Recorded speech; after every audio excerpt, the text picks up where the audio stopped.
ngayong umaga na pangunahan po ng PNP San Pablo. Magandang umaga po sa lahat. Ako po si Police Corporal Michael Escudero ng San Pablo Component, City Police Station. Sa ilalim ng pamumuno ni Police Lieutenant Colonel Guillermino S. Saldivar Jr. na magiging guro ng palatuntunan ngayong traditional Monday flag raising ceremony. Inaanyayahan po ang lahat na tumahimik bilang pagbibigay galang sa ating Diyos na lumikha. Ang panalangin po ay pangungunahan ni Police Corporal Edmore S. Abiartas na susundan ang pambansang awit ng Pilipinas, himno ng San Pablo, panunumpa sa watawat ng Pilipinas ni Police Corporal Kim Eugene Buena, panunumpa ng Lingkod Bayan ni Police Corporal Mel Brian Carada, at pagbasa ng Quality Policy ni Police Corporal Mary Joy Serrano. Ama namin Diyos na banal, kami po ay nagpupuri at nagpapasalamat sa iyong kabutihan sa bawat isa sa amin, Panginoon. Salamat, Panginoon, sa panibagong buhay at lakas na iyong pinagkaloob, Panginoon. Panginoon, nagpapasalamat kami na kami po ay inyong iningatan sa mga dumarating, Panginoon, na disaster sa aming buhay. Panginoon, patuloy na inilalapit din po namin, Panginoon, ang aming mga kababayan, ang mga kapatid, ang aming kapamilya, Panginoon, na nasalanta, Panginoon, ng dumaang bagyo, Panginoon. Nawa, Panginoon, patuloy na kayo po ang bugbay at umingat sa kanila at magbigay ng comfort sa mga nawalan ng bahay, Panginoon, at ang mga nasaktan, Panginoon. At sa umagang ito, patuloy na itinataas po namin, Panginoon, isang buong linggo, na nawa, Panginoon, kayo patuloy na sumama at gumabay sa amin, sa aming paglilingkod, Panginoon, sa aming bayan, Panginoon. Bigyan niyo po kami ng lakas, Panginoon, ng pasensya, Panginoon, upang patuloy na magampanan namin, Panginoon, ang mga inatang na taas sa amin, Panginoon. At nawa, Panginoon, patuloy na maparangalan ka, Panginoon, sa lahat ng aming ginagawa at gagawin, Panginoon. Ito pong aming samot dalangin sa pangalan ng aming Panginoong Jesus. Amen. Amen.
panunumpa sa watawat ng Pilipinas. Ako ay Pilipino, buong katapatang nanunumpa sa watawat ng Pilipinas at sa bansang kanyang sinasagisag na may dangal, katarungan at kalayaan na pinakikilos ng sambayan ng makadiyos, makakalikasan, makatao, at makabansa. Muli po natin itaas ang ating mga kamay. Panunumpa ng lingkod bayan. Ako ay isang lingkod bayan. Nangangalagaan ko ang tiwalang pinagkaloob ng mamamayan. Maglilingkod ako ng may malasakit, katapatan at kausayan na walang kinikilingan. Magiging mabuting halimbawa ako at magbibigay ng pag-asa at inspirasyon sa aking kapwa lingkod bayan.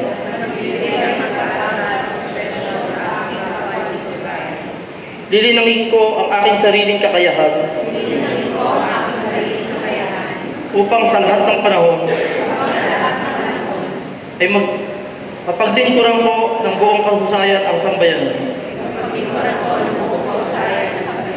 Hindi ako makikibahagi sa mga katiwalian sa pamahalaan.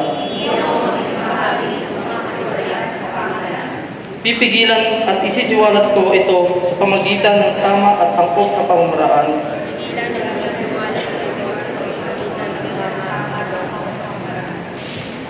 Isasabuhay ko ang isang lingkod bayan na makadiyos, makatao, makakalikasan at makabansa. Tutugon ako sa pangahamon ng magbagong panahon tungo sa adhikain ng matatag, maginhawa at panatag na buhay. Sa mga tungkulin at hangaring ito, kasihanawa ako ng may kapal. Quality policy. We in the city government of San Pablo, the city of Seven Lakes, a premier tourist destination, light industrial and educational hub in Calabarzon, committed to good governance and sustainable development to deliver quality services to satisfy its customer, constituents, and other interested parties to the best of our abilities and resources. We commit ourselves to continually improve and make all the processes easier in the management system at all times for the attainment of the ultimate goal of the city government. Maraming salamat po sa lahat. Pinapaalala po muli ng ating hepe na si Police Lieutenant Colonel Wilhelminos S. Saldivar Jr. Sa bagong Pilipinas, iisa lang ang gusto ng pulis. Ligtas ka. Ibibigay ko na po ang mikropono sa ating City Information Officer na si Sir Gali Galicia. Sir, maraming salamat, Sir Mikael. Meron pa po ba tayong anunsyo? Barangay. Ay, siyempre. Aking tinatawagan si Ate Nancy. Umaga po sa ating lahat. Bagamat nakadanas po tayo ng isang matinding bagyo, meron po naman tayong 2 barangay na gagawaran dahil po sa pagiging drug-clean barangay nila. Sila po ay gagawaran ng Certificate of Drug-Clean Barangay, Resolution, at saka cheque po na nagkakahalagang 100,000 pesos each barangay. 2 barangay po ang ating mabibigyan. Ito po ang nilalaman ng certificate. Regional Oversight Committee for Barangay Drug Clearing Program. Certificate of Drug Cleared Barangay. This is to certify that Barangay 7A, City of San Pablo, Province of Laguna, after due deliberation is declared as Drug Cleared Barangay. Effective December 1, 2023, pursuant to ROC BDCP Resolution Number 615 Series of 2023. Given this first day of December, last year pa po sila nabigyan ng nagawaran ng magiging drug clear. December year 2023 at PTA RO 4A, Barangay Sinalhan, Santa Rosa City, Laguna.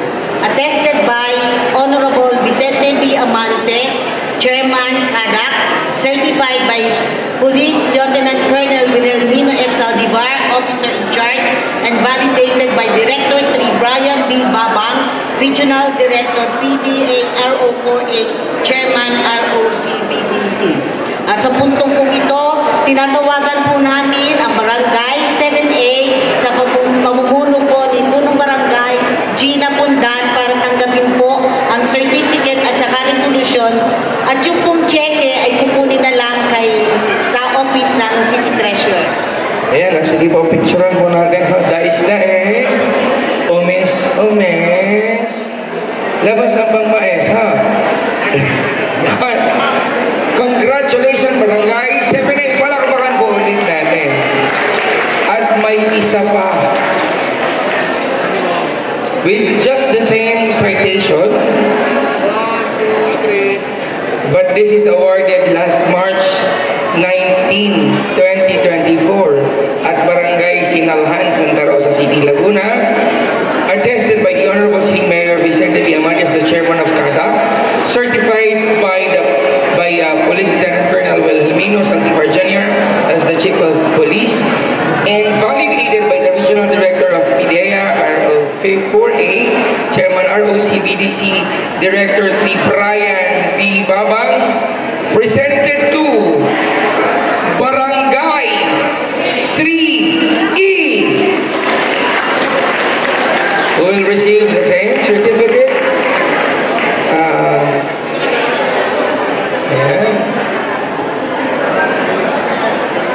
Congratulations, Chairman. Chairman Arnold Bringas.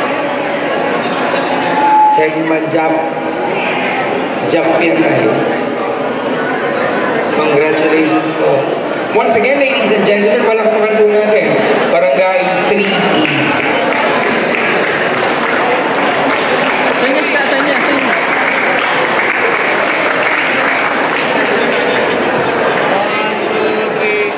Yan, tatanggap din kayo ng 100 piso. Opo.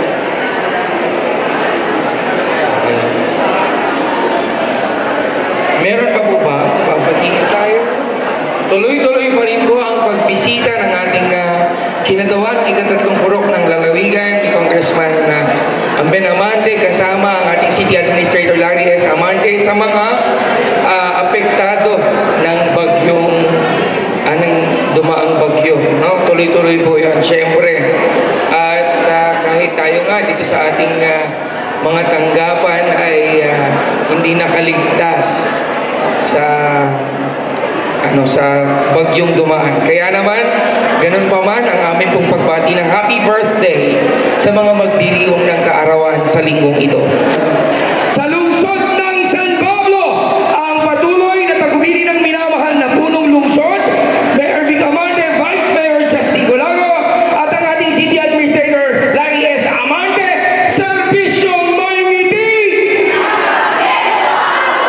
At sa lungsod ng San Pablo! Maraming salamat po, siyempre sa PNP for hosting this flag raising ceremony.